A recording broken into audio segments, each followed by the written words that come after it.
นี่คือภาพบรรยากาศเขตทุ่งภูสามเศร้าคือว่าจินดอนฮีนกับลงลายเนาะยังใหญ่ไปอยู่ตามภูเนาะเดี๋ยวจะซูมไปเบิ่งเนี่ยคือว่าภาพก่อนหินกับลายเนาะ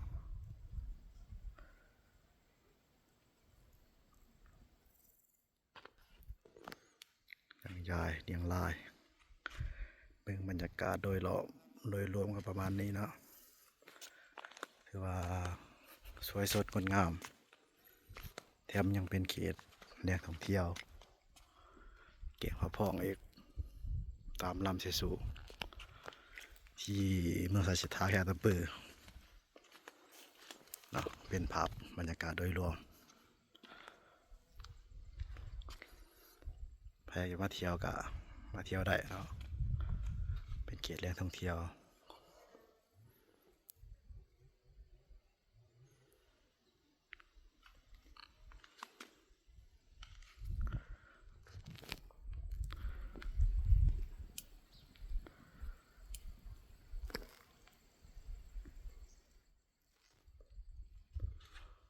ผู้งามเนาะ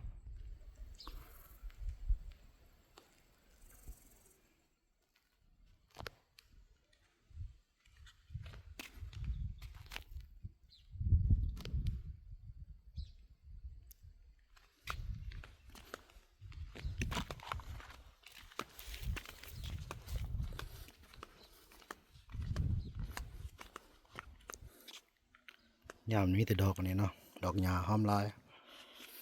ทั้งลายทั้งงามไม่ดอกหญ้าเบื่อว่าซื้อดอกยังถือว่าเนาะงามดอกนี่เนาะเอาหน่อยหน่อยลายเนาะมีแต่ดอกไม้เลยที่ว่าเกิดอยู่ตามหนองหินแต่ละจุดมีมัด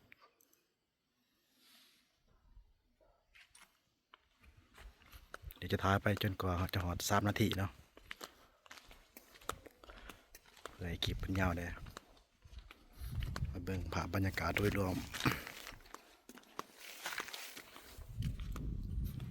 ถือว่าเป็นหินนะหินที่มันงดงามตามธรรมชาติ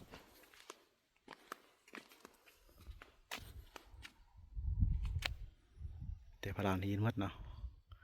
จุดที่ถือว่าเป็นจุดสูงของเขตนี้เนาะ